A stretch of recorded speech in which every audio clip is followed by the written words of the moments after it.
Hey there folks, welcome to Spectrum Pulse. We talk about music, movies, art, and culture.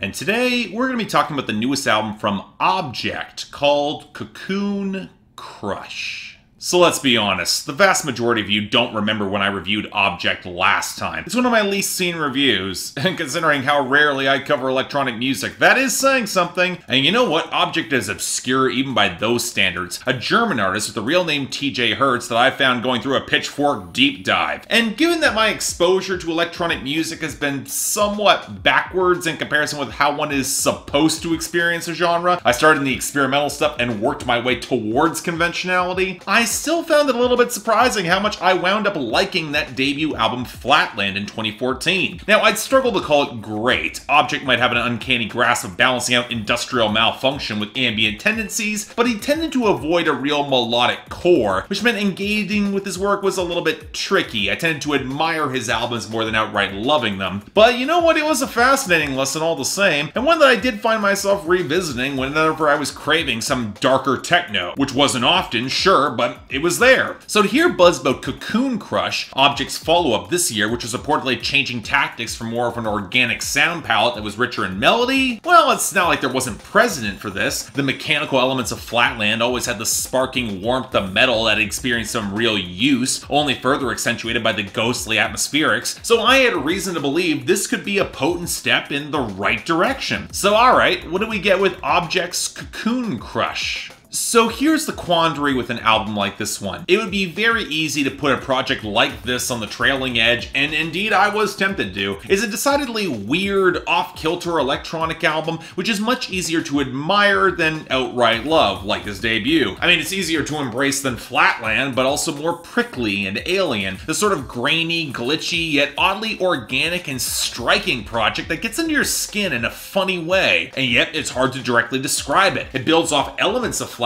but then takes them into a damp, almost prehensile state, where it feels like the album could skitter away at any second. And it's almost so unique that I wanted to put it on the trailing edge just to give it a little bit more exposure, because that video is bound to get more hits than this will. But you know what? The more listens I gave to it, the more I found myself really digging this project. And I did promise that no album I considered great would land on the trailing edge, so here we are. This is great. This is definitely worth your time. And here's the first quandary. Like with Flatland, a significant part of this review will have to involve describing the sonic palette of the album, helped along by the fact that I know a fair bit more electronic music than I did in 2014, so I've got some comparison points. But even then, Objekt is not making this anything close to a conventional listen. Like the previous album, when we do get percussion elements, they're textured and grainy enough to feel crisp and organic, but full of ratcheting and clicking and clanking shutters, with 35 and Deadlock showing the most obvious industrial inspiration. But where Flatland casts its impersonal gaze on that machinery that seemed to be in sputtering breakdown, Cocoon Crush seems to be infusing it with life, but in spasmodic places. The crisp but roiling spikes of percussion, they often accent a shuddering bass beat that sounds like an abandoned foundry has been animated and is taking its first titanic but uncertain steps. And these crunching rumbles of blown out bass, glitch, and noise, they aren't so much part of the groove itself as they are just disruptions of it, blowing a mix apart like on Rest Your Troubles Over Me to leave a single high-pitched frequency that keens and warps until the ambient melodies or the gurgling synth grooves return. Or take the abrupt, quaking bass gurgles that sunder the mix apart on Runaway with startling presence. This album will surprise you at certain points. Or how the closing song, Lost and Found Mix, the song is just shredded by glitch midway through so that the beauty of the melody can reform along with some of the steadier grooves. It's really a striking moment of climax that I did not expect for a closing track like this. And if we're gonna mark where Objekt strays from easy comparison, it's probably here. Yeah, the muted flutes, the classical touches, and the strange chords, they might recall a little bit of Arca's work with Bjork, and the touches of hollow, Japanese plucked and hammered strings on Dazzle Anew, or the stuttered bubbles on Silica, they might seem kinda reminiscent of Visible Cloaks and the peculiar fusion of organic and synthetic, but Objekt Object's tact as a DJ and producer often slips through, and for as often as this mix will tear into lingering moments of ambience or an increasingly claustrophobic jungle of whirs and burbles, Objekt doesn't discount the foundation in the low end, and a remarkable amount of poise in balancing out these mixes, which means that the momentum is never compromised, and hell, you can actually dance to a few of these songs. He'll feel comfortable adding that techno element amidst the experimentation, like the surprisingly sharp driving beat behind 35, or the synth loops that provide a stabilizing force on Secret Snake. And for as occasionally discordant, ambient, or just plain odd as some of these melodic foundations might be, from what sounds like a marimba cascading through scales on Dazzle Anew to some of the weird piano touches on Runaway, they add a remarkable amount of weird character to the organic machinery of Objekt's percussion. What felt distant or unknowable about the crashing mechanisms of Flatland, it feels much closer and maybe even accessible at points. There are tunes you can remember. Almost too close, come to think of it,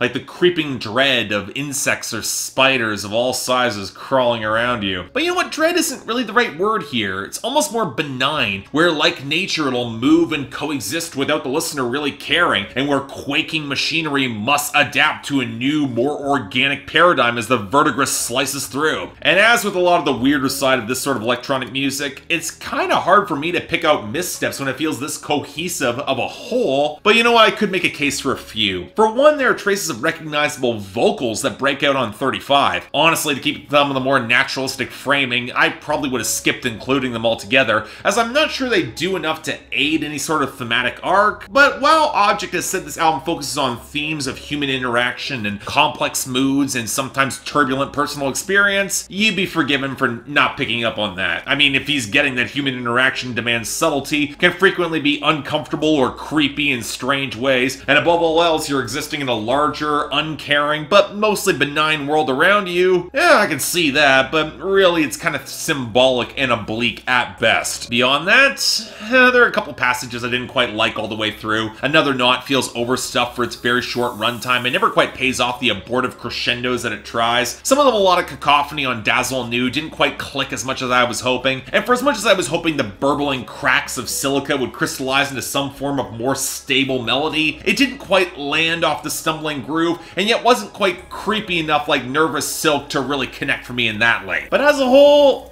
look, like any Objekt album, I can emphatically say this is not for everybody. But at the same time, it takes the iron bones of Flatland and adds a lot of meat to it, while still maintaining its own distinctive identity, drawing parallels to other experimental electronica, and often doing similar sounds even better than the original article. It is unlike the vast majority of what you will hear this year, and again, it's got its own specific audience, and while it'll definitely take a while to acclimatize some of the weird pivots, to me, it's a light 8 out of 10. I thought this is pretty great, and if you're a fan of experimental electronic music, definitely worth your time.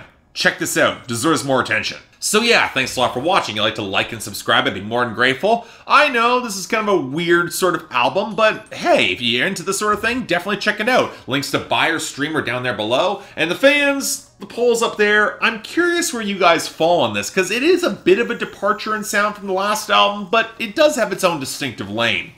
Beyond that, anything else I might be able to do to improve my presentation, I'm all ears. And if you guys want to get involved in my scheduling process or help support the channel so I could have covered this album sooner, like say last week when it dropped, link to my Patreon right over there, where 3 times a week you guys get to vote for my schedule, and once a week for the higher tier contributors, guys get to add an album, movie, or even a top 10 list to that schedule. More details right over there, but if you want to see my schedule, it's on my Instagram, link down there below. But till then, I'm Mark, you're watching Spectrum Pulse, and I'll see you next time.